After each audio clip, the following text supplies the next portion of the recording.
Everybody. In this particular lecture, we're going to be looking at a topic that's very closely related to emotional development, what we covered in the last lecture, when we look at two areas that kind of have an overarching link to emotions, what we call temperament and attachment. But I do have to forewarn you as we get into this particular topic, I do have a lot of not necessarily animosity, but discomfort when talking about a lot of the major research areas on this specific topic. And that's because the way that researchers approach these two areas of temperament and attachment doesn't often mesh or align with a lot of our current approaches to things like emotions and personality. And I'll get into kind of those disconnects as we progress, but I want you to understand, much like you'll see in some future classes, that there will be a slight deviance from what the book covers and what I cover and some of the things that I want you to kind of focus on when going through those particular topics of temperament and attachment. But nonetheless, let's get started and see how we can talk about how temperament and attachment change throughout the lifespan. When discussing this idea of temperament, kind of what defines an individual, we first have to talk about how psychologists kind of approach temperament overall. What many people looking at temperament argue is that even though there are variances in kind of small emotional percentages as to when we're happy or sad, what we like to sometimes do is try to kind of fit people into specific discrete categories that relate to their overall, what we call temperament. Again, this is where I start to feel a little uncomfortable with this particular topic because lots of personality research, something we'll talk about in the next module, and emotion research has focused on a need to do away with talking about types of individuals. In particular, people say that it's not very representative of what we see in the population. We like to think of individuals fitting neatly into specific categories, but really what we tend to see is that people tend to range on different elements of categories. But nonetheless, in the history of temperament research, what we focused on most often was different types of temperament that emerged not necessarily in infancy, but in childhood. And what we tended to talk about is children falling into one of three different categories, which were called easy children, difficult children, and slow to warm up children. There technically was a fourth category introduced by the two theorists that started discussing this, Chess and Thomas, called undefined. But more often than not, children were kind of lumped into one of the first three categories mentioned. Easy children were ones that were defined as ones that started to display, as emotions started to become more complex, a high propensity for positive emotions and ability to adapt to different things around them. There was also a suggestion that usually people who were easy tended to gravitate towards developing certain types of routines. So it wasn't just that we could adapt, it's that we seemed to, as easy children, form routines a little bit more often than the other types of children. Difficult children were kind of the opposite of easy children, where they had a propensity for more of the negative emotions that we talked about in the previous lecture, didn't necessarily adjust to changes very well, and tended to struggle with forming basic routines. This is kind of a horse and a cart situation that we often talk about with difficult children, where we ask if the lack of routine caused difficult tendencies or difficult tendencies caused a lack of routine. But nonetheless, when children were classified as difficult, this usually meant that there were some challenges and struggles that ensued. The third category, slow to warm up children, were kind of ambiguous to how to define. They didn't necessarily have extremely negative reactions to everything. They didn't really react to much, and they didn't usually form routines or fight against routines. They just kind of went along with whatever was happening. And if we were going to define emotions that popped up in these slow to warm up children, we'd say that maybe there was a slight increased propensity for negative emotions like sadness or fear. But in reality, slow to warm up children just simply didn't shift in either strong direction of being easy or difficult. Now, the fourth category, again, which was defined by Chess and Thomas, undefined, argued that there were some children that just seemed to be chaotic, where they didn't really consistently fall into any of these categories, so we would just kind of define them as, well, undefined. Now, these three types of children were believed by Chess and Thomas to result in different types of adolescents and different types of adults that all kind of had different propensities for emotional types and different types of reactions to different situations. Progress when looking at temperament, lots of people started transitioning away from temperament types and into talking about ranges in temperament. And this is where kind of a lot of current research on temperament has tried to focus, even though there isn't nearly as much focus on temperament these days as there was when this was first discussed a number of decades ago. The kind of current research literature that tends to focus on three different dimensions of temperament that were described by two researchers named Rothbart and Bates, where they said we shouldn't be talking about slow to warm up or easy or difficult children anymore. We should be talking about their levels on three dimensions of extroversion, negative affectivity, and the ability to self-regulate.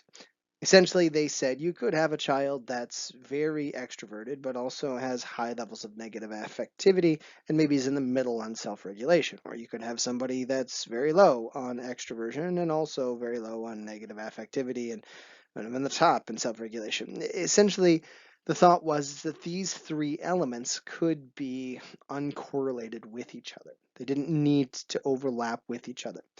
That doesn't mean that there isn't a propensity for extroversion and negative affectivity to have a negative relationship with them, where we tend to, when we're more extroverted, have lower negative affectivity. And it doesn't mean that extroversion and self-regulation aren't positively correlated. Well, negative affectivity and self-regulation are negatively correlated with each other.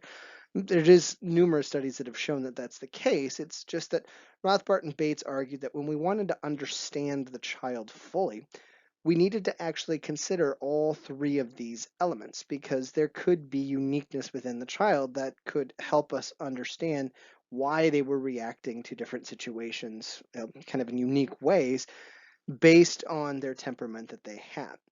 And they argued that if we measured people on these three dimensions, what we would see is a lot more overlap in temperament styles from childhood into adolescence and beyond. And what we have seen in numerous studies that essentially tried to replicate Walter Mischel's delay of gratification research on marshmallows, where they followed up with people decades after decades, is that there does seem to be some consistency in people's temperament. It's definitely not a guaranteed thing, but it does give us a sense that a person's kind of overall emotional proclivity and the way it impacts their relationship with the social world is kind of on a fairly consistent trend throughout our life. We don't see with temperament the ebbs and flows that we see with things like emotions, where temperament comes on and goes away. What we tend to see with temperament is just kind of trends and consistency and different ways we can measure this. And we can look at things like life events and other things that could potentially shift temperament. But in all reality, temperament is probably something I should have talked about in the emotion lecture, since it is really closely tied to emotions, not the next thing we're going to talk about attachment. But it's kind of this caveat that fits, I guess, best in terms of time in this second lecture in this module that focuses on kind of things related to emotional development. It's just not as much development with this topic of temperament. If we are going to tie temperament, though, to some current research that we've alluded to before with emotions, it is important to note that a lot of the elements that we discussed when it came to emotional development seem to be big players in our understanding of where temperament's coming from and how it impacts our behaviors in the environment. Numerous studies have shown that when we measure specific temperament types, maybe based on the chess idea of temperament categories, more likely, the more linked to the Rothbard concept of people lying on different dimensions, what we tend to see is that the brain tends to represent what we see in outward behavior very well. We tend to see high levels of amygdala activity for people that are maybe defined as slow to warm up or people that are defined as difficult. And we see also high levels of this kind of overactivity in the amygdala for individuals that struggle with that second dimension of temperament that we talked about before, emotional stability idea. And this really highlights how, when we're looking at individual differences, it's not necessarily just something that's a random pop up of behavior. It seems to be manifested partially in the brain. Now, we do have the disentanglement issue again here, where we struggle to understand if it's the brain that's causing these behavioral trends or behavioral trends that eventually shift the activity within the brain. But we do see that there is a biological link between temperament and brain activity. We also see in numerous heritability studies that temperament seems to be something that is not necessarily innate, but linked to biology. There seems to be a decent amount of heritability for the types of children that develop and the way that people within specific familial groups respond to stressors and changes in their life. That being said, it's really important to note that temperament is not a guarantee. In fact, this can result in one of the more interesting topics that's been explored within temperament, and it's this idea of something called goodness of fit. It's a notion that when we look at parenting styles, they tend to kind of be a little bit more attuned to different types of temperament. You can have parents that kind of slowly roll children into things, or parents that kind of throw their children into everything and just ask them to adjust. And what numerous studies have shown is that no one particular parenting approach with respect to kind of how we deal with temperaments is best for all children. But what does seem to be really critical is that a parent attunes to what the child is like. Essentially, if you've got a slow to warm up child, treating that child in that way tends to help them feel a little bit better. Now, if you've got a difficult child, finding ways to kind of overcome those things and avoid certain situations that would cause some of the uproars tends to help. And if you've got an adventurous child that's very adaptable, well, then you throw them at things, is essentially what many parenting studies have shown. It's not necessarily that the parenting temperament has to match the child's temperament. The critical element here is that the parent treats the child in a way that kind of aligns with the temperament type or the levels of temperament that the child displays. What we've also seen in numerous studies, though, is that these things can be shifted due to environment. So we've seen numerous studies to show that we tend to have a correlation between how active we are and how much we're pushed when we're 3 or 4 to what our temperament styles are like when we're older. And we also see that based on cultural norms, either within the family or within the culture that somebody's coming from, a higher percentage of different types of temperament emerge. In the United States, in our Western culture, we tend to be a much more active group. There are shifts that are happening right now in our particular society that really highlight again how culture can mean a lot of different things and how there are kind of not just cultural effects that we have to take into account, but environmental and time-based effects. We sort of talked about this in the very first class. But all of these effects suggest that even though we think of temperament as this unmovable thing that's innate within us, there's a lot of caveats to this. It's a more complex story than just we are where we are and we just have to deal with it. It really highlights again how emotional interactions with the world are pretty complex things. Another topic that very closely links to this idea of temperament is this concept of what we call attachment. Essentially, when we look at attachment, what we're looking at is not just our emotional reactions to the world, but our emotional bonds that we have with other individuals. Attachment is something that's been explored for almost a century now in psychology. And it actually started with the work of a very controversial but interesting character named Harry Harlow, who did many, many years of work with a group of monkeys called Rhesus monkeys. And he would do in his studies is he would put them in these environments where they were separated from their mothers and given sustenance and some sort of comfort and interaction through the use of what he called cloth mothers.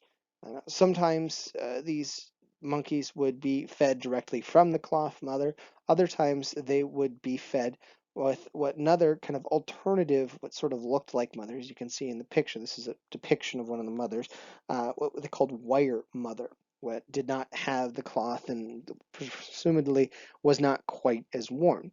And from this just basic apparatus and many years of studying the behaviors of these monkeys, Harlow came up with these really grand conclusions that essentially all of us are drawn to having physical comfort, and all of us kind of have this innate need to form some type of attachment. At least primates have this innate need to do this and understand what he did and some of the conclusions that he came to, I thought I'd allow you to, well, not allow you to, but encourage you to go see a link that I provided on the class website that highlights Harlow's work and what he concluded from his research on physical comfort. And if you're done watching that, hopefully you have a better understanding of what we kind of use to define attachment for a large portion of the kind of early years of research on this topic.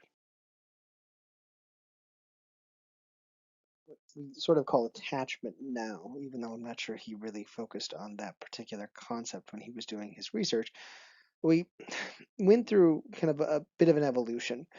There was a theorist named John Bowlby, who I don't have listed here on the slides, that started to contend that even though we might all have some innate need for physical comfort, there were maybe varying degrees as to how much we appreciated that physical comfort as we progressed. And eventually led Bowlby to talk about measuring people on different dimensions or even to different groupings that he focused on with respect to kind of adult attachment. And it eventually led a lot of Bowlby's students, graduate students and beyond, to try to pick up his torch and find ways to differentiate people on their levels of need for closeness. One of the people that's often cited as kind of the champion of new thought on attachment theory was a woman named Mary Ainsworth, who looked at the work of Harlow's and thought of it as kind of incomplete, looked at the work of Bowlby, her actual teacher, and thought of it as not necessarily something that was based in science. So she decided to try to find a way to essentially prove that there were differences in people's proclivity for wanting closeness with others that could, again, be attached to some emotional construal that we've been looking at this entire module. And what Ainsworth did to test for this and try to kind of differentiate kids was create this really classic experiment that we call the strange situation. It had a lot of nuances to it. So instead of me trying to sit here for 4 or 5 minutes and kind of crummily explain it, I decided to provide you with a link that gives an overview of the work that Ainsworth did and kind of the lab that many kids were exposed to so she could differentiate them across what she called the different attachment styles. And what Ainsworth got from her research with the strange situation was that around 50% of the children that she tested had displayed the behavior that Harlow found, that they craved closeness, and in particular closeness to their primary caregiver, which was almost always in Ainsworth's research, their mother. These children had very close attachments to them, were very upset when the mother was gone, and were easily kind of soothed when the mother returned from these strange situations, which again, hopefully you can pause me now and go click on that link so you can see what I'm referencing. Another percentage of the group, around 20%ish, were what she called insecure avoidant, where they seemed to actually not have much of an attachment to their caregiver and didn't seem to really need that proximity that was insisted upon as being kind of absolute in Harlow's research. Essentially, she was able to show that there seemed to be some teeth behind Bowlby's theory that there were individual differences as to how much we craved closeness. Something that was somewhat similar to this insecure avoidant attachment style was something that she called insecure resistant attachments. But this one was definitely kind of a mixture of insecure avoidant with some elements of secure attachment. Essentially, these kids acted like insecure avoidant children when their mother or primary caregiver was present, but when their mother or primary caregiver left, they sort of kicked into something that looked like securely attached behavior, where they would be very upset, distraught over the disappearance of their mother. And then to top things off, when the mother came back, they'd often try to punish the mother to an extent, where they would either ignore her or try to hit her or just do something to kind of show their discontent with the situation. It kind of suggested that these children were kind of constantly going back and forth between this kind of need to be independent with this need to have somebody at least present, even if they're not needing to interact with them while that person is there. There was also a fourth grouping that Ainsworth identified, which was fairly rare. It was only found in about 5 to 10% of the kids, that she called insecure disorganized, where they were just crying the entire time while they were in the lab, so she didn't quite know how to define them. Honestly, I just kind of think of this as probably a child not having a good day, and about 1 in 10 just weren't having a good day in the study. But nonetheless, that fourth category was there. It's tough to kind of differentiate it from others because these kids were crying pretty much the entire time. Now, Ainsworth's original research just went on to show that these differences did exist. But follow-up studies suggested that there was probably a root behind a lot of these attachment style differences that were already starting to emerge in the children that she was testing at around age 1. Most of her research suggested that parenting styles could be one of the key sources to the individual differences the kids were displaying. Essentially, she said, look, when a parent's there, attentive, showing constant nurturing of the child, maybe not 24 hours a day, but consistently there for the child, then the child will develop as securely attached. When the parent is very dismissive or just not present in the child's life, the child will be what's called insecure avoidant. And when the child gets kind of a mixed message, where sometimes the parent is overly affectionate and other times very dismissive or maybe even angry, well, then the child will start to display what's called insecure resistant attachment behaviors.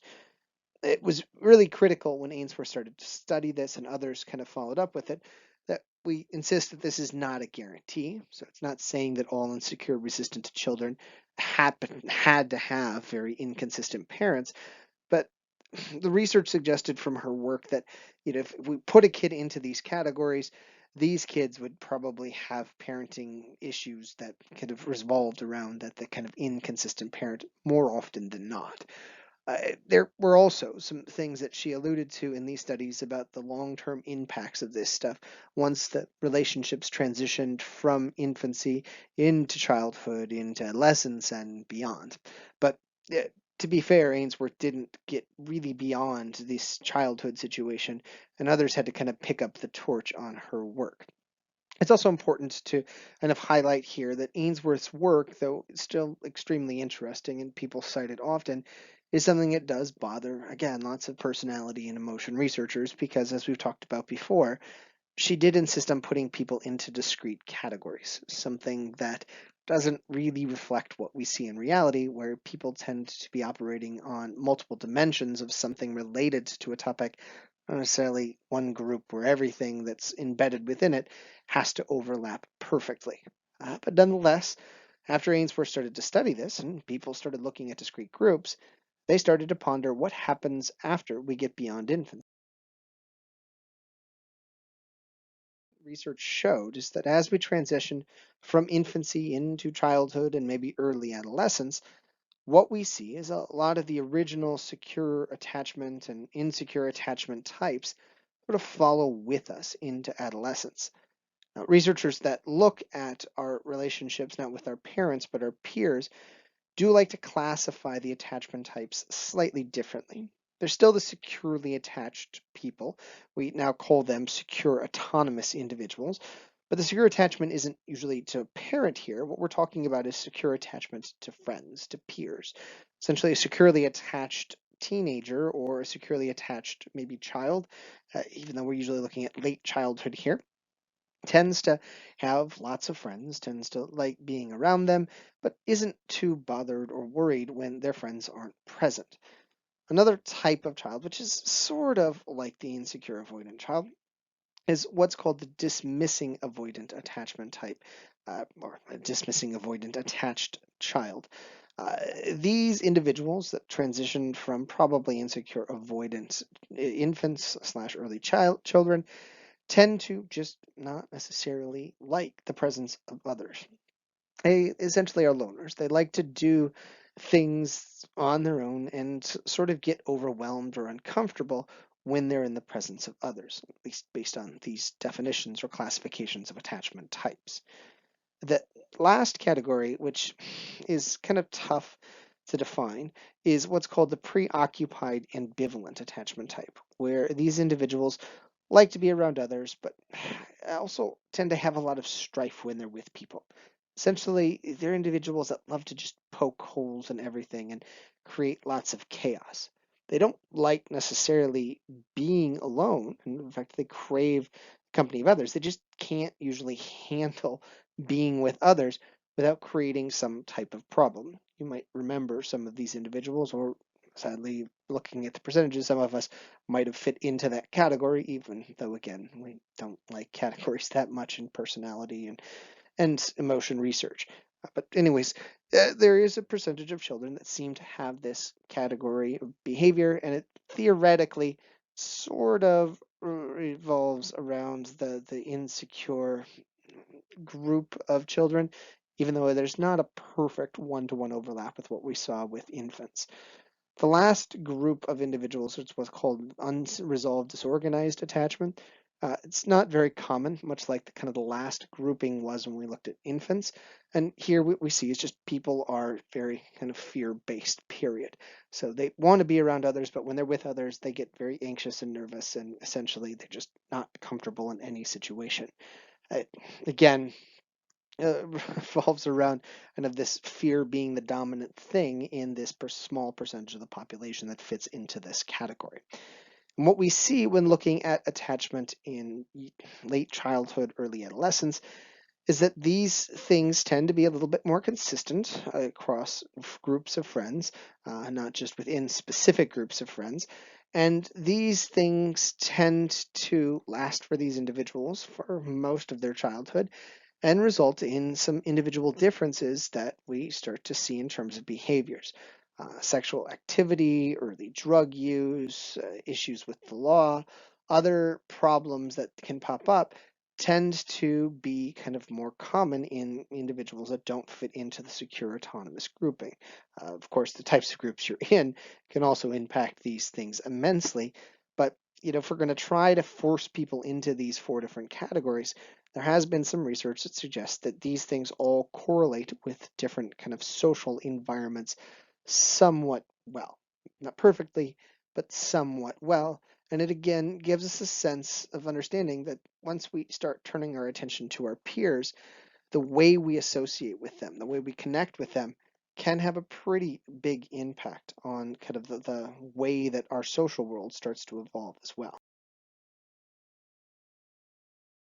Adulthood, what we see is kind of a continuity of these types of attachment, but also kind of a whittling down of attachment types that focus their attention more on kind of a lasting relationship. Now, this could just be a byproduct of what researchers are focusing on, not necessarily a shift in attention of adults. But most research, when talking about attachment in adulthood, does focus on our romantic relationships, no longer our relationships with our friends. And when we focus on romantic relationships, most researchers have argued that we should qualify the ways people approach their relationships in one of three categories. What we call secure attachment, again, avoidant attachment, where we don't necessarily like to be around a partner even though we like to have a partner, and what's called anxious attachment, where there's a lot of fighting and kind of worry that dominates the relationship. What we see if we are going to force people into these categories with relationships is that there is some type of a correlation, at least in people's descriptions, between them being securely attached as infants and then them being securely attached as adolescents and now them being attached securely as adults. But it is important to note that longitudinal studies that have actually followed people up don't show the strong correlation that people often report. Essentially, if we're trying to understand what this means, It suggests that many of us kind of rewrite history if we are securely attached to suggest that we've been securely attached in every relationship throughout our entire life, and this is now just a continuity of it in adulthood. If we're avoidant by the time we become adults, we tend to insist that we've just been avoidant our entire lives and nothing has really changed. Why we do this is a bit of a mystery. It could relate to just our tendency to not like that cognitive dissonance where we get pointed out that there might be changes in us. But whatever it is, we do see kind of this overlap or consistency in terms of people's descriptions of how they were when they were younger and what they are as adults. We also tend to see that there is typically overlap in the way people approach relationships, even if they change relationships once they reach adulthood. So if you go from one relationship to another, essentially you're either going to be avoidant in one and then avoidant in the next. Uh, there's obviously some exceptions to this. What we do see is that specific elements of relationships can greatly impact the way people approach those relationships. But if we're looking at it as a whole, and again, we're forcing people into these groupings, which is always tough to do in research. What we do see is that there is a lot of overlap with caveats of social effects kind of having either short-term or lasting impacts on individuals. But once we have a tendency to kind of approach relationship in one particular way, unless something really dramatic changes, there's a really good estimate that we'll be that consistent person throughout that relationship and really throughout our entire adulthood and the relationships that we form. There has been some new research that's started to look at attachment with friends when we get into adulthood and has shown that we probably just need three categories for adults as well, in terms of their friendships when they get into adulthood. But it's always tenuous research. Essentially, when we're talking about these attachment styles, when we're talking about temperament as well, a lot of it's trying to find ways to compartmentalize a very complex topic of emotions. And when we do it, we can do it in a way, but it never fits perfectly. And there's lots of nuances to it that make this story a little bit more complex than people studying it would probably like it to be. We're going to kind of end our topic in this lecture, tying emotions to the ideas of attachment and our temperament.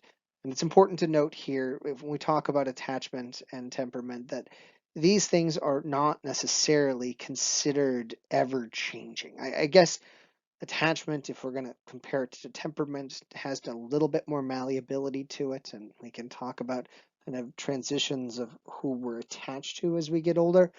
But both of these ideas relate to emotions very well, and they try to, as I mentioned in the last slide, find a way to package a lot of emotional information that is complex into something that's a little bit more palatable to people who maybe don't have a lot of familiarity with research on emotions.